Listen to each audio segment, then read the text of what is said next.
We're finally doing it. Tundra video.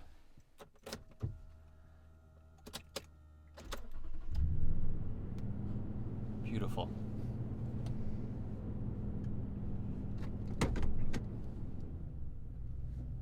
Let's go for a little ride.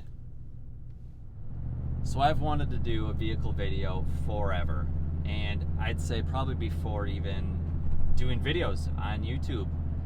I've probably consumed hundreds, I don't know if I'm brave enough to say thousands, but hundreds at least, hours of videos on YouTube on vehicles, just vehicles alone. And yeah, I don't know if it's an obsession or what the case may be, but it's fascinating.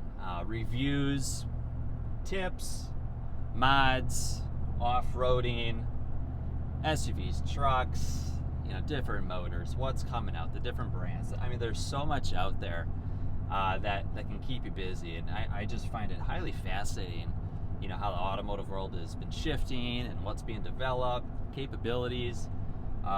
It's pretty cool, and I know not everyone shares that, and I totally understand it. Some people, they look at vehicles as a liability, a payment, something that's annoying that they have to take care of. I only need it occasionally to get from A to B, and that's fine. That makes sense. Other people, are on the other end of the enthusiast spectrum, where they're doing all the modifications, going off-road, kind of making it intertwined with their lifestyle. I'd say I probably fall somewhere in between. I enjoy them, I respect them, but every time I see my truck, it makes me happy. Every time I start it up. So today we're in my 2014 Toyota Tundra Platinum. I got this about 2 or 3 years ago in Indiana. That's how far I had to search to find the exact one I wanted for the price I wanted. I bought it used, again, 2014, and we're doing this in 2021, I guess. So it's been a few years, but I love it. But the thing with Toyotas is they keep their value so darn well. And when you're on the buying side, it can make it tough. I bought a used 95 Tacoma for one of my first rides. Hit some train tracks here. And then I did buy a new 2007 Sport 4Runner.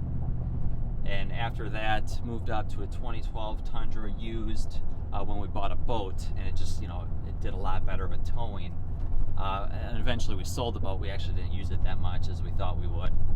And went to a 4Runner again. So I got a 2014 used. Again, I had to buy it in Indiana because it was the best deal I could get. I don't know.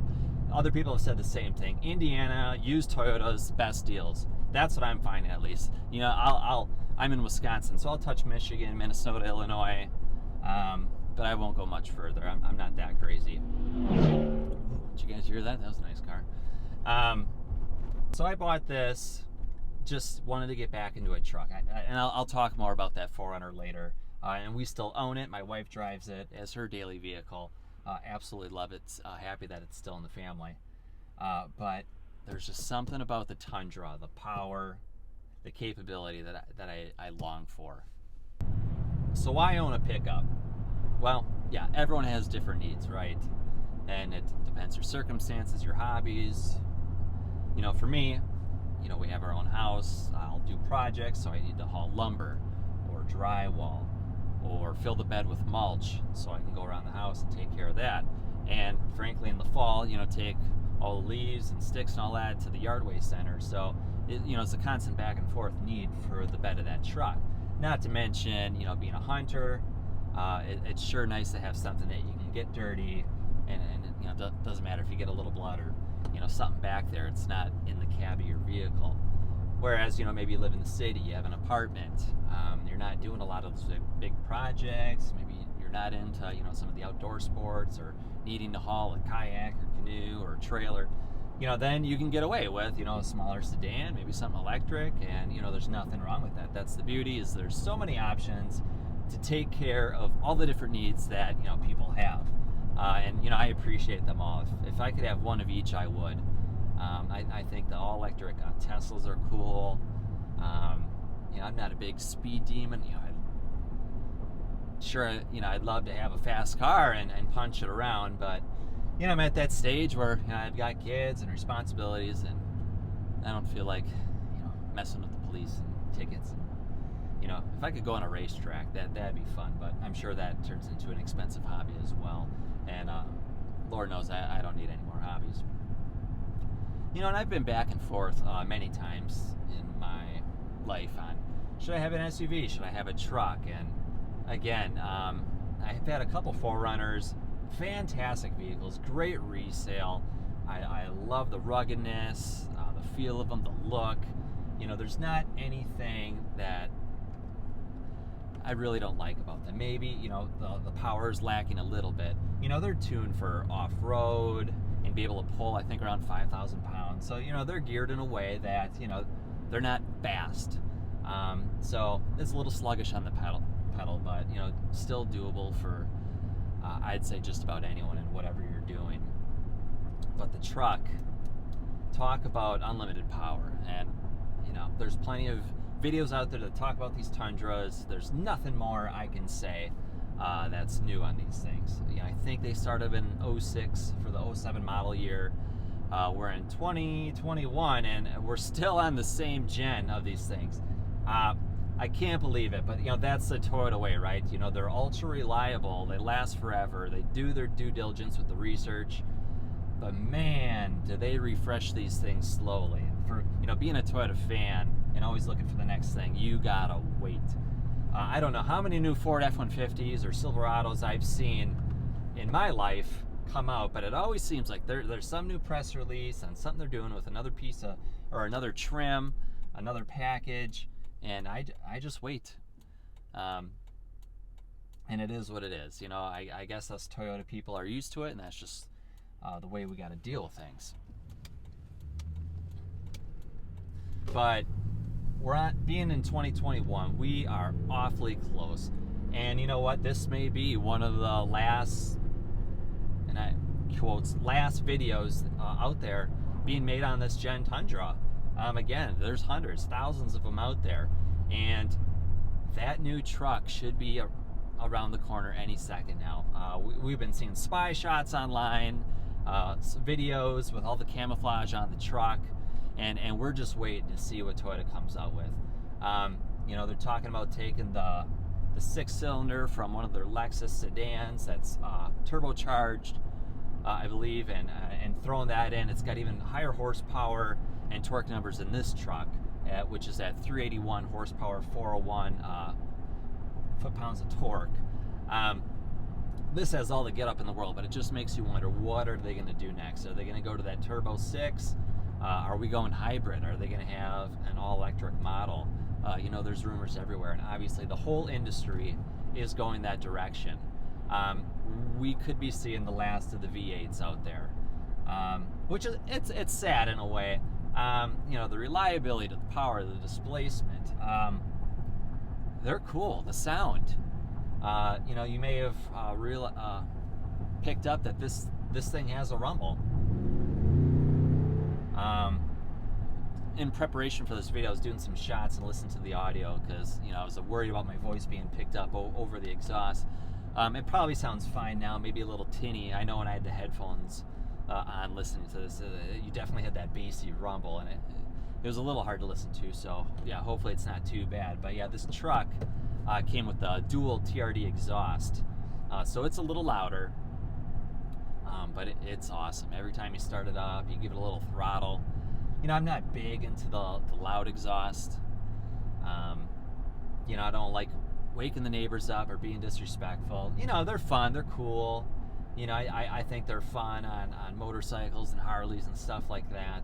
Especially, for the safety to let, people know you're around. But yeah, this is just enough rumble where I don't think it gets obnoxious. I will say, I've towed trailers with this, obviously, or hopefully obviously multiple times. Boats, pontoons, campers, trailers of all sorts. And if you have enough weight up there or behind, maybe around the 5,000 pound range and up, and you're on those roads where you're going 50 miles an hour and you're meandering through, you know, hills where your RPM range is always shifting, you can get a little bit high of a drone that can be annoying, especially, you know, if I have the kids in the back. You know, I just like, you know, they don't need to be, you know, hearing all that rumble back there. But that's only certain speeds towing certain loads where, you know, that RPM's kicked up a little bit and you're going to be hearing that, at least with the TRD dual exhaust. The normal stock setup, I don't think you have any worries. Normal highway speeds, no worries. But yeah, just something to watch out for. But daily driving, no issues at all. Totally acceptable. Love the sound, love the feel. You know, and frankly, it's more than just a noise. It, you know, it lets you know what the engine's doing, how it's reacting with, you know, stepping on the gas, and where you are in the shift. There's just a lot of cues you can get, you know, using your ears when driving the truck, which, you know, it all kind of feeds into the system of, you know, the experience and driving. You know, I think that's why there's a lot of respect for the manual transmission. And, you know, if I ever had a sports car, I guess, as long as it wasn't electric, I would have to opt for a stick. Just feeling like you're one with the car, throwing it through the power curves. You know, there's just something to appreciate. You know, you feel like you're part of the experience on the road. You know, right now, you know, I know people are multitasking with the phones, and I think you gotta let that go. You gotta, you know, concentrate on the drive. Try to enjoy it. You know, I know it's sometimes just a chore when you're, you know, driving place to place, or, you know, you're running low on time and you just need to get here or there, and, you know, kind of sucks the fun out of it. But yeah, I do try just to enjoy myself, especially when you're out in the country like this, you know, looking for wildlife and deer and the farms, and, you know, it's fun. So I have done a lot of looking, you know, on other vehicles. I know the Sequoia has always been up on my list, but again is being severely outdated and compared to everything else that's out there from the other big brands. Land Cruiser's awesome, maybe a little bit on the smaller side, but again, talk about the most reliable vehicle in the world. Though they're rare, they're awesome, but they keep a premium. It's hard to find a used one, you know, less than 50K, unless, you know, you're going to go up there in miles, or you're going to put some age on it. And yeah, gets a little hard to justify, but sure, it'd be sweet to have one. But yeah, the Sequoia, I'm hoping that Toyota at some point here, when they start refreshing things, we'll see that new Sequoia follow that Tundra, which would be great. When the new Tundra and, you know, whenever the Sequoia do come out, yeah, then it is gonna, you know, kind of be a decision point, you know, if I ever choose to upgrade this. Am I hunting as much? You know, and there's ways around everything too. So I have a hitch cargo rack that I can throw on the back of a truck or SUV that can hold hundreds of pounds, and, you know, whether it's deer, coolers, whatever, you know, you can throw a large amount of weight that's oversized, or you just own it in your cab on that hitch rack. The other thing is you can always get a trailer. So a lot of people that have SUVs don't have a bed, they get a trailer, and that's where they can haul lumber, mulch, rock, their lawnmower to bring it in for servicing, whatever the case may be. So, you know, there are options. You know, obviously if you get a trailer, you know, where are you going to store it? To use the hitch rack. You know, another consideration I've had is, you know, with the longer roof line of an SUV, that affords you the ability to, you know, put on bigger racks, and now you can more easily put on kayaks, canoes, other things like that. Now there are still, again, options with the truck. You can get hitch extenders that can go up, so you can haul something over the cab of your truck and back onto the rack, you know, like ladders, kayaks, whatever the case may be. You can put them in the bed of the truck and get something that, you know, more extends the bed. You can do it that way. And yeah, there's pros and cons. You know, if you're using your bed for a boat, there's probably not a lot of camping gear you're going to be able to fit in there anymore, because all that space is gone. And if you have a tonneau cover like me, you may not be able to close it, depending on the size of things. And now things may be getting wet. It's not the same. So, you know, it's all the considerations you have to take with the needs, hobbies, and things that you are looking to achieve with your vehicle. You know, and the thing's responsive. You know, it's a 6-speed, and everything's, you know, going 8-speed, 10-speed. You know, there's pros and cons. You're getting better fuel mileage, but it could be at the expense of, I don't know. There's some concerns on reliability, too much shifting. But then again, people talk about the Tundra and the 6-speed, and there's too little shifting, or, you know, it takes too long. So I don't know if they have it totally figured out yet, but improvements are always coming, and it's getting better. I will say though, this 6-speed in this Tundra, I'd say it's responsive. If you want to give her, you put down that gas and you're going, no problems. Even with a trailer, you put a lot of weight on there, you can hit the tow haul mode, and you know, it'll change the shifting points, and it'll, you know, when you jump on the gas, it'll actually take off a little quicker. When you go on the gas, and you have released the brake. If you do it without a trailer, you'll definitely notice it, that tow haul mode. It makes things fast. Other driving impressions, you know, obviously you are tall off the ground. You got a lot of clearance, and great visibility. I love that about larger SUVs and trucks. It's just, you can see the road, you can see everything around you, you can see over cars, and it just helps with the driving experience, you know. And I love being seated more upright. It's just more comfortable for me. I feel safer, and you know, instead of kind of slung back in a car, you know, it has its time and place, I guess. But it's just nice for the daily drive, and just to be comfortable and have a clear view of everything. You know, especially at night when, you know, deer could be running on the highway. You just want every thing to your advantage that you can grab.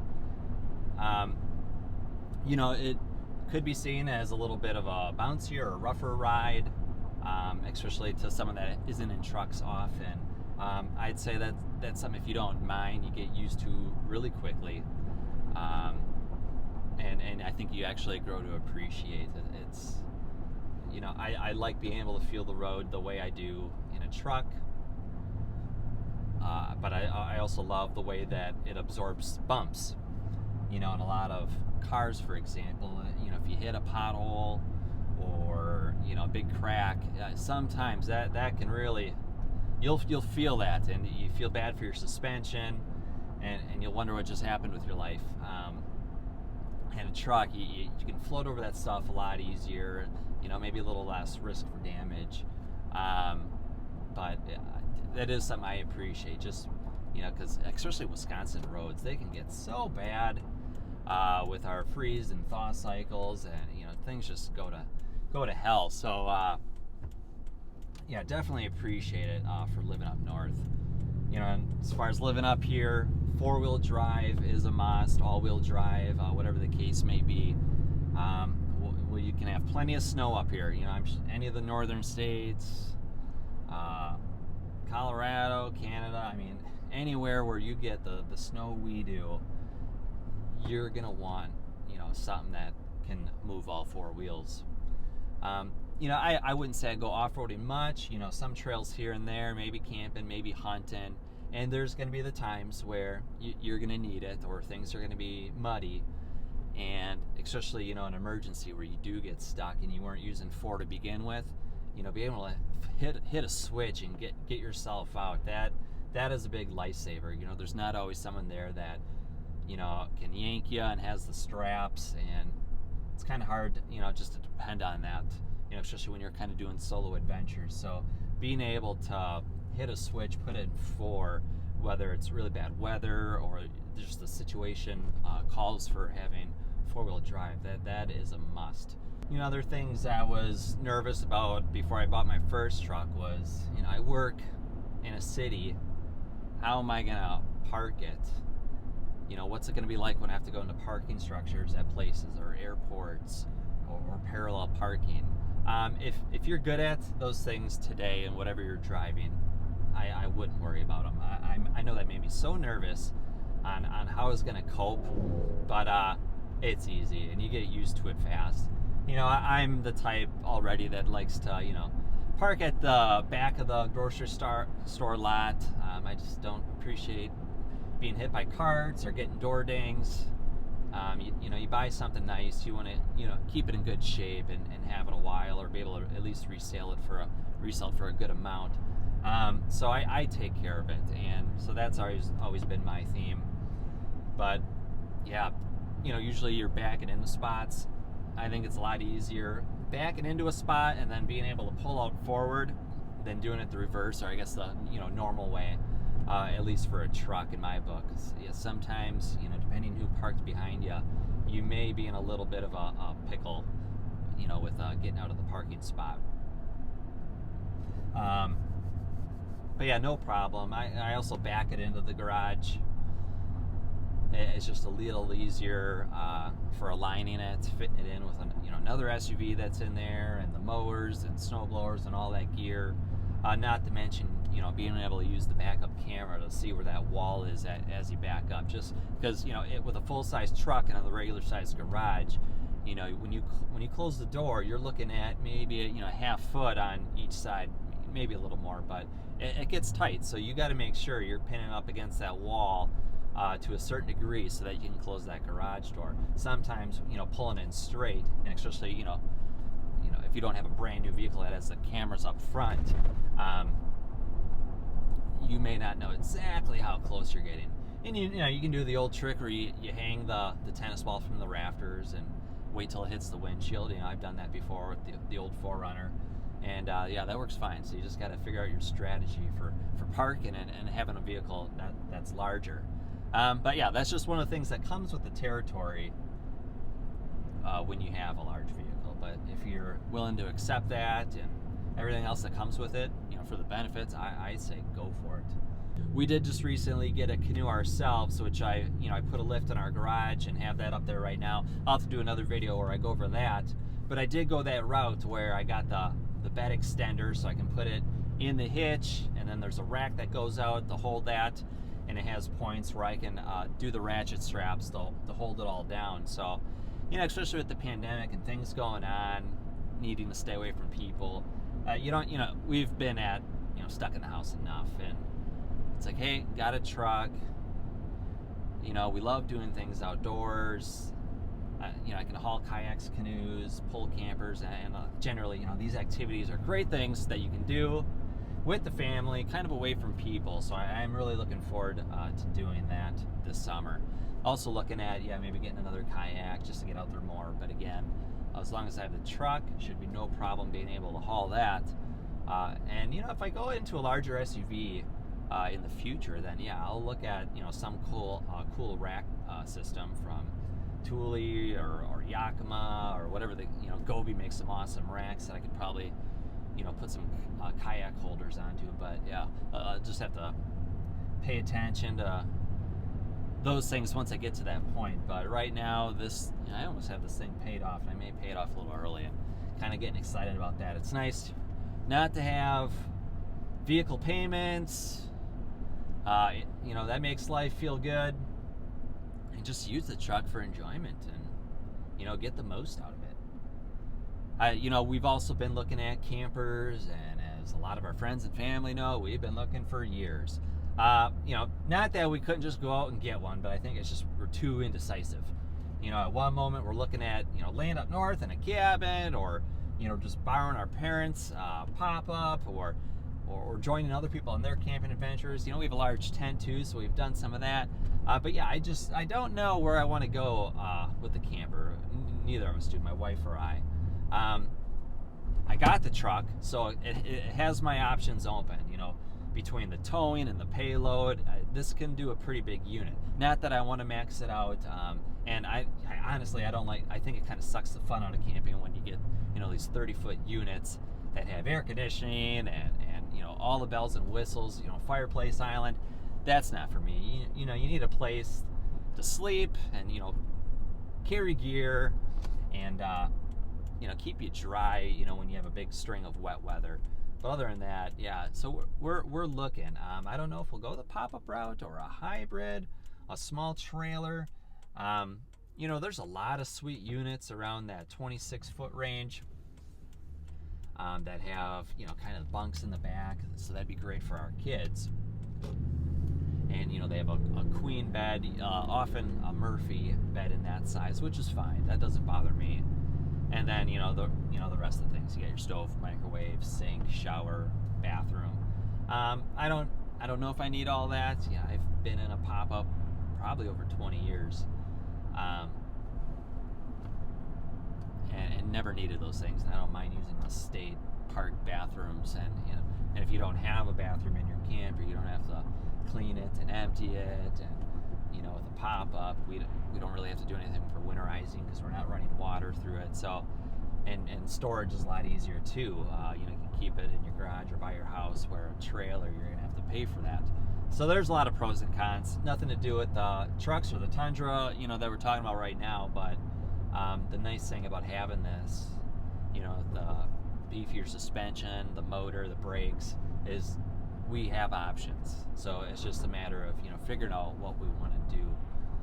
So I'm sure there's probably more coming on that as well. But yeah, our family loves camping. We love being in the outdoors. I think both of our families grew up doing that, and it's something definitely I want to provide for the kids.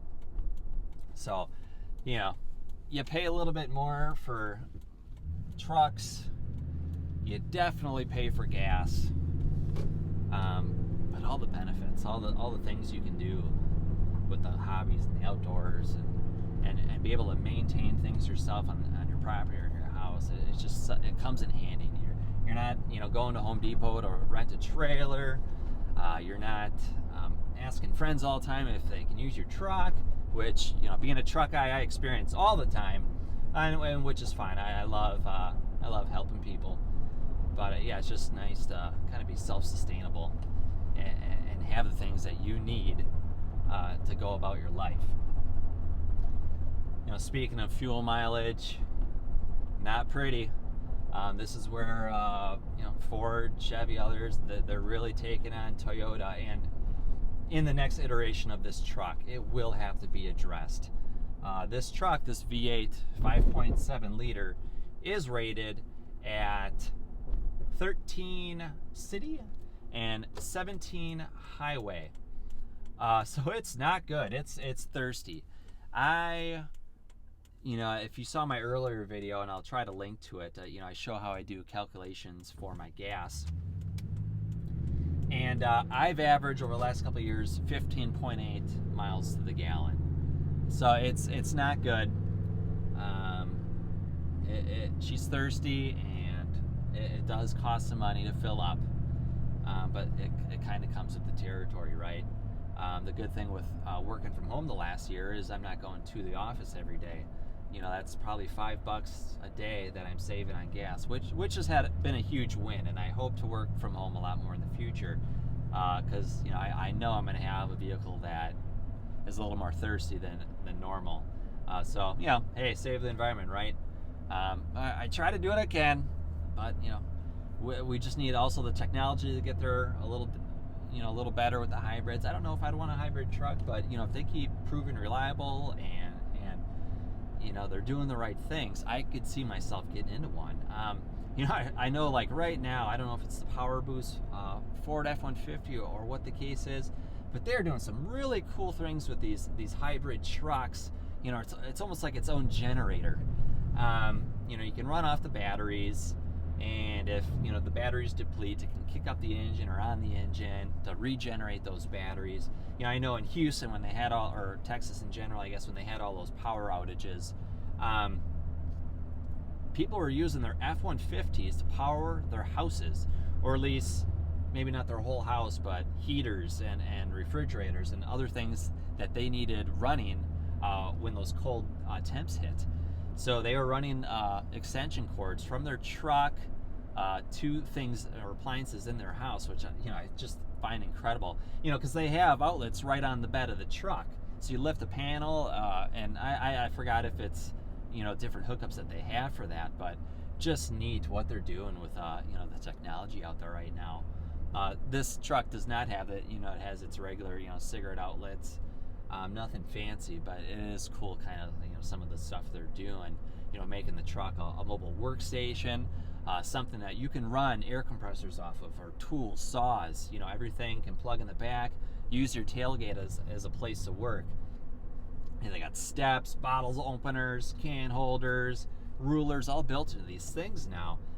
So it's cool. Toyota, again, lacking in that department, but I have to imagine on future iterations to stay competitive that they're going to keep, doing cool things here. So I'm going to, definitely keep my eye open. Of course, they're going to charge you $60,000, $70,000, $80,000 for these trucks. That's just the way it is, which is a complete shame. But I guess you got to pay to play, right? And hopefully, you get something, with good quality that's going to last you. And, you buy once, you cry once kind of a thing. Keep it for a couple 100,000 miles, get use out of it, and you're good to go. The thing with Toyotas, and I'm sorry other brands, I know everyone has favorites, but that's where Toyota shines. And you get these things up to 200, 300,000 miles. My book, they're just broken in. You change the oil, the tires, some brakes here and there, and these things just run. I've had the 07 4Runner, 95 Tacoma, 2012 Tundra, 14 4Runner, 14 Tundra. I don't think I've ever had an issue with any vehicle yet. And I don't know how many miles that is. I know I have the stats on a bunch of Excels. That shocks no one. But all the miles, all the years that I've driven these things now, not to have one issue except replacing the typical things that wear out and need to be replaced. So what else do I love about this truck? Compared to my 12, they did do a mid-cycle refresh. I don't know if it started in 2014. It could be with this year.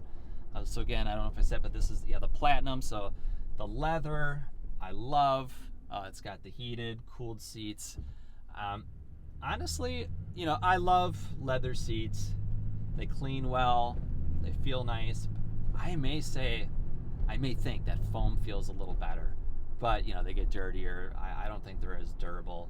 And honestly, you don't need seat warmers when you have a foam cushion, fabric seat.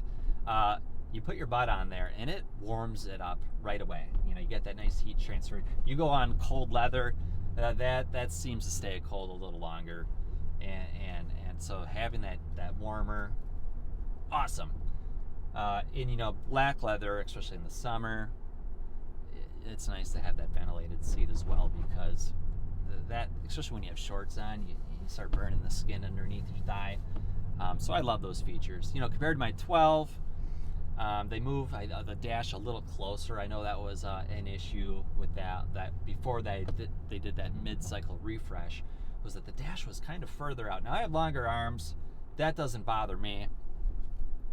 But yeah, it was like you're just kind of reaching into the abyss to turn up your heat or monkey around with the radio. So they did change that, which is nice. What else did they change? With the Platinum, you get color matched bumpers, which I love, and the grille has like a black and gray in it. I don't like the chrome. I don't know if it's the limited or the 1794, but every truck has a trim where they just go chrome, chrome, chrome, and I know that was popular. Let's just listen. Wow, man, oh man, I don't do that to my truck when I'm driving, but yeah, for the video, I'll make a sacrifice. It can handle it, but it just sounds beautiful. What was I talking about? Yeah, every truck maker has their trim where they have chrome. It was a bigger thing back in the day, but yeah, I think it's kind of fallen out of favor, especially when you're doing the rims and the door handles and the side mirrors and the front and the bumpers. It just gets to be a little too much. I think that look is gone. Now they're blacking out everything. Even the emblems and lettering. I think that's cool, especially I dig on the white vehicles when they got that black lettering, black rims. That is a cool look.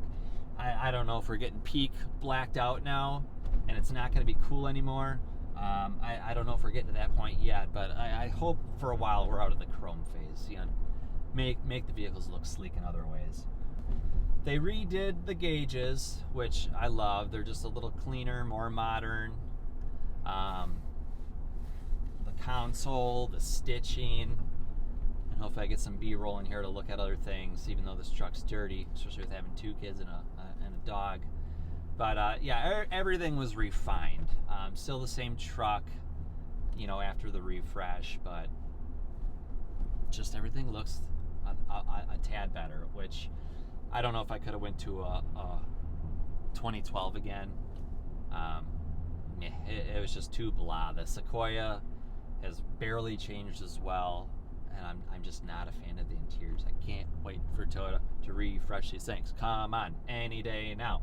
I look at the rumor mill every week, and we're just not getting enough. And you know, we had the Chicago Auto Show canceled this year because of the pandemic, and a bunch of other auto shows, and that you think that's when we would have seen things, but with all them being not happening, we're not getting, I think, the news that we usually would, which is a shame. What I do love also about the Tundra, 4Runner, and the Sequoia is the whole rear window goes down. Love that feature for, you know, just airflow. I don't know why other truck makers do not do that. You know, they'll have that little middle window that slides, but you know, you can't see through it as well because, you know, it has some of the borders. And I don't know, why wouldn't you just have the whole window go down? It's such a cool feature. I'm just surprised that hasn't caught up. I can't imagine there's a patent on it. And if there was, it had to have run out. So that I love about these vehicles. I've used it in the 4Runner and the Tundra for hauling long items, especially in the SUV. You know, you have some lumber, you know, you head to Menards, and you can just hang that stuff right out the end. You know, put a blanket down so you don't, you know, ruin, you know, the window or the door, and you can do those kind of things, which is awesome. Quick stop. This thing's got awesome brakes too. Doesn't stop like a car and SUV. You have to be aware of that. There's a significant weight on here, so when you hit the brakes, it takes more distance than maybe you're accustomed to it. But yeah, when you're stopping in this thing, yeah, you don't have a lot of weight on those back wheels, and you know, most of your braking is done on the front wheels, but you know, you just don't have a good balance with the truck. The very heavy front end, light back end, those brakes don't do much for you, especially in wet conditions. So you have to be careful when it's slippery and there's ice. This thing doesn't stop like most other vehicles. Yeah, and you put a trailer on the back or any significant weight, and you're increasing your distances. So that's something you definitely have to be mindful of. You know, if you got a heavier trailer, you're going to want that brake controller in your vehicle to help with electric brakes in the back. The newer Tundras did come with an electronic brake controller standard. Mine does not have that, and the earlier years did not as well, where other competitors were doing that. So I'm glad Toyota caught up in those regards. But there's awesome brake controllers you can get from third parties that are well priced, that work great, that you can install in these things to help with that. So yeah, definitely if you're looking at any type of weight, you're going to want that. I only have the 5.5 foot bed. You know, obviously longer beds allow you to do more things, right? But you have limitations then. You know, your turning radius is getting longer. You may not be fit in your garage. For the most part, for my needs, the 5.5, I believe it is, that is fine enough. It fits everything I need to and more. Whether we do trips with the family, or we're going camping, or I have to haul the lawnmower to pile of wood, whatever, not a problem. So I love the look of the shorter bed, especially with the Crew Max. So they have the double cab, which is, you know, regular, you know, front area, but it's got the 2 shorter doors in the back. And then with the Crew Max, you get 2 full-size rear doors and just more space. You should see, if you know, I'm 6'1". When I sit in the back of this thing, the legroom I have is incredible. I'll have a half foot in front of my knees with this driver's seat all the way back. So you're definitely not running out of room when you have, you know, a full-size pickup with the full-size cab. And I think that goes for any of the brands, whether it's, Nissan, Chevy, Ford. Those back seats are so big, so comfortable. Yeah, you love it. You'll have more room than a car. All right, we're going through the park here. People have been shocked when they sit back there, when I don't have a bunch of car seats for the kids in the back, of how much room is back there and how comfortable those seats are.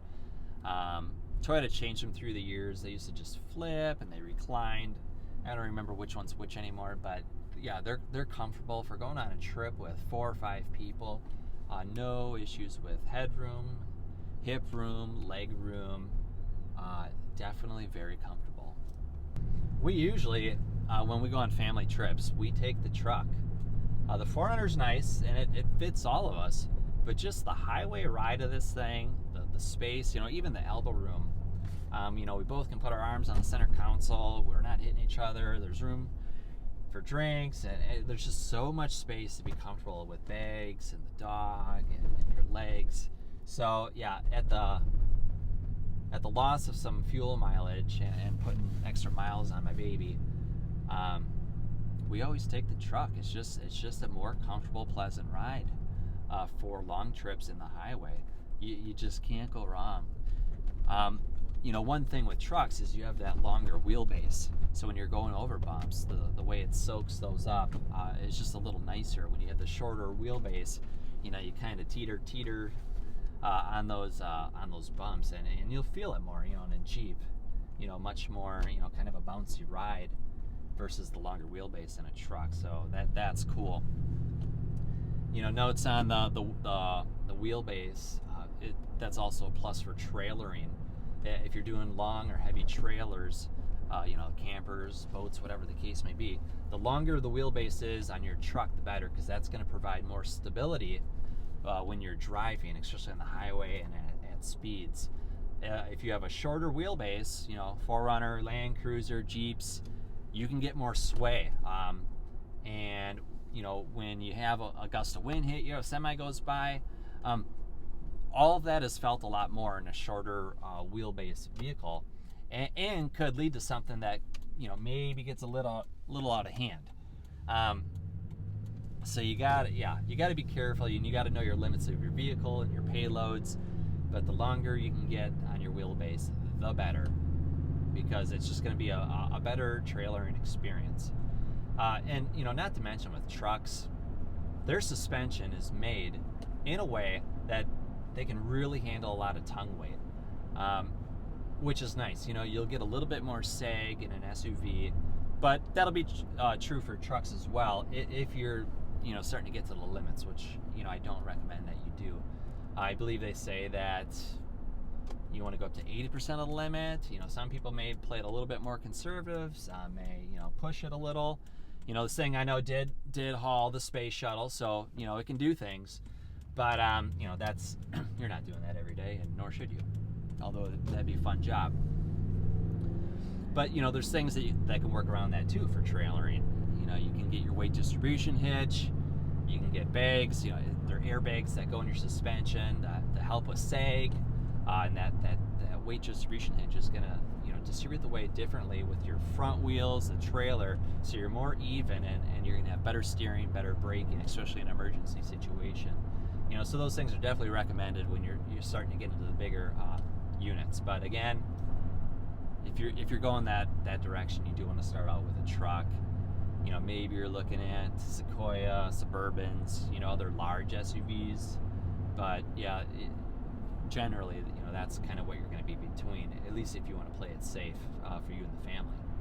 So what else? I think you got to have side steps.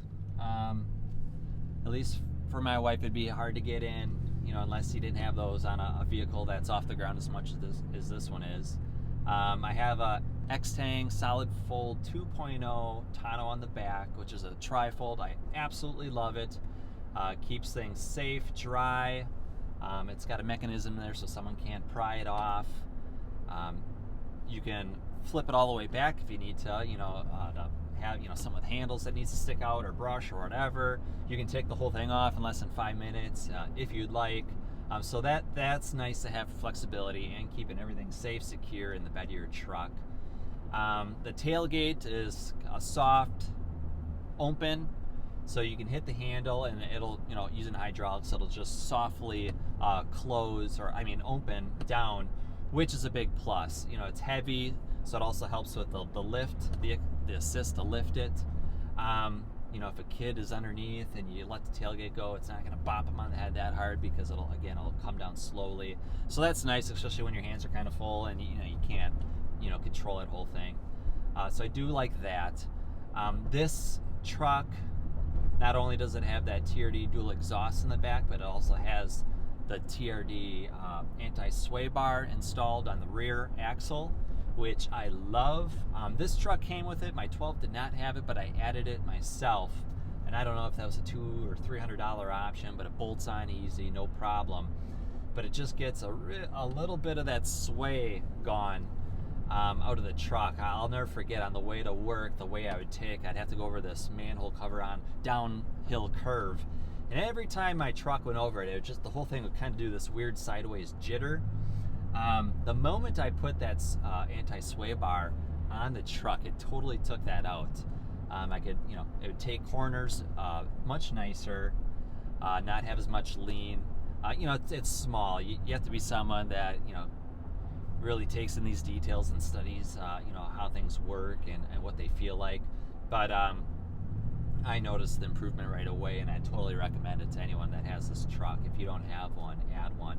I hear it also helps with trailering and maybe some of the sway. I don't know if it's necessarily made for that, but again, you're just tightening up that back end in positive ways. Now you're going to lose a little wheel articulation. That is only necessary if you are doing some crazy off-road stuff. If you need the wheels to totally move independently of each other over and over, then I wouldn't get one. If you had a farm or something and you're just going through some crazy stuff all the time, then don't get it. But for your everyday person, camping, light trails, awesome. This does have some pretty nice daytime running lights, LEDs in the front. I do like those. The sounds. Well, let's talk about things I don't like. Number one is the sound system. It's horrible. Again, this is the top trim of the Tundra, and you'd think, you're getting that better speaker package, right? And on the same year of our 4Runner, much better sound system. I don't know if it was a JBL or what, but a couple extra speakers. They have a sub in the back. Our 4Runner, the sound is incredible. Now, I know a lot of people that come in this truck, they turn on music, and they've never think there's a problem. And I think most people wouldn't realize that either. I get a little finicky with my sound and the quality, and I just notice it night and day. It drives me nuts. I don't need something that's loud and obnoxious. I don't need everyone around me feeling it. But there's just no guts to this sound system. It's tinny. The bass is horrible. Things vibrate in the doors. And I know you can do things with sound dampening to get around that. But, oh my God, I can't handle it. Between, the sound, bad gas mileage, that could be, I guess the extent of what I really don't like about the truck. The mirrors, the side mirrors are awesome. They're huge. They're easy to see. I'll laugh, the Suburbans. I don't know if it's the latest ones, but I know, within the last few years, huge vehicle, but these tiny little mirrors, it looks so weird. And I know we're getting better with all the sensors that your vehicle has for blind spot monitoring and this and that, backup cameras, and you don't need this, maybe the same mirror you needed 20 years ago, but unbelievable how small those are. They're just so hard to use. I don't know why they did that. It's a bad decision when it's on a vehicle where you have so much size to manage that you're trailering things and you need to see around it. Obviously you can get clip-on mirrors, and with trucks you can get the extendable side mirrors. So there's ways around it, but to have stock large mirrors, I think, is so important in a larger vehicle, just for safety and so you can see, the surroundings around you. In this model, they did put a transmission cooler, and I think maybe since 2018 or so, Toyota discontinued that in the Tundra, and I think it's just simply because they found a different engineering way around it. But they put a nice transmission cooler in this truck just so your towing large loads, hot climate for prolonged periods of time.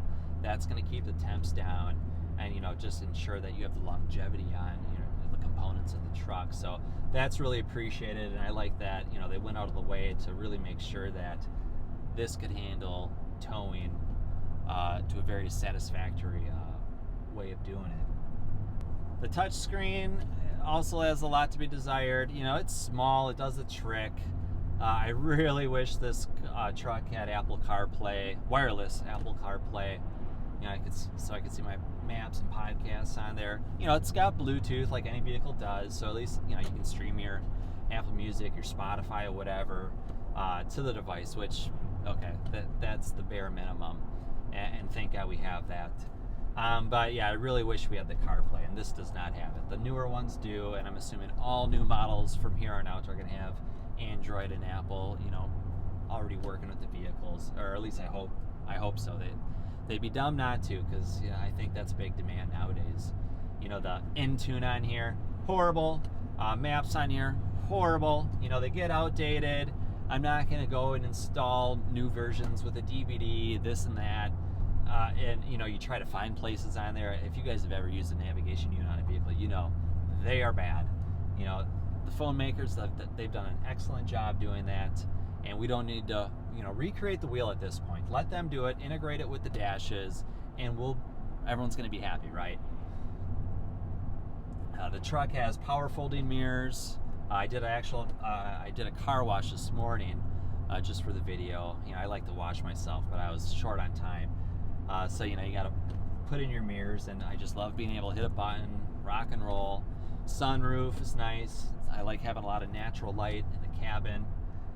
Some cool things like the Land Cruisers and such will put like cooled little like mini fridges or coolers in the middle where you hit a button and it turns down the temp on the inside. So if you have drinks, that'd be a cool thing to have in the truck. And again, they're starting to do more fancy things with these vehicles, which is it's cool to watch. Some of it's a little gimmicky, but that's the way it is. But yeah, I hope this video was helpful to anyone considering trucks. I'm not gonna go, well, I'm probably showing my bias. I'm a Toyota guy, I've always been. My dad's the same way. I've probably converted my wife, and I hope she's happy. But I just love them. Just the quality, the resale value. I like being somewhere and knowing that I'm not going to have any issues. So I'll always buy Toyota, at least for the near future. Yes, I'd like them to update things quicker. I'd like some more bells and whistles, but most importantly is the reliability, and that's where I'm going to go. I do like the Silverados look cool, F-150s have a lot of tech features. These are exciting times in the automotive world, and I like seeing what everybody's getting. But I like the Toyotas, so that's what I'm going to recommend. But yeah, if you're looking at a truck, SUV, take all those considerations to thought. There's a lot of options, and if you use your vehicle for hunting, fishing, family, pets, or hauling things, whether it's small things like kayaks or ladders or plywood, to things like campers, there's a lot that you need to think about with everything from suspension to capacities for trailering and towing, and there's a lot to learn, and you obviously want to do it right, you want to do it safe. So I just love this truck. I'm sorry, I'm rambling, I'm talking about it. Hopefully if you're watching this, it's because maybe you're interested in a truck or a Tundra, or maybe you just want to learn a little bit more about the differences with different vehicles out there. But I'm sorry, but I smile every morning, every evening. I see this every time I put the key in the ignition, I start it up. It is such a pleasure to drive, and I know a lot of people don't feel that way about their vehicles, and that is so okay, and that's what makes us all different. But man, the thrill of this machine, going down a country road, going through the city, going on extended trips, carrying gear, it's awesome. It really does it all, and it shines well, and I couldn't ask for more. Of course, until I ask for more. It just makes me happy, and I love it. One last power up a hill. Let's feel it. Whoa, Nelly. Man. Well, I hope you enjoyed the video. It was fun for me. Again, I've always wanted to add back something to the community. I've watched so many videos and read everyone else's reviews and thoughts, and never really shared any of my own. And I know I skipped all over the place, but my video and I'm having fun, right? I hope to look back on this someday and kind of relive the thoughts of having this vehicle and owning it and doing different activities. I just love it. I've been so happy with it, and looking forward to many more memories to come in this truck and with the family. So I'm out.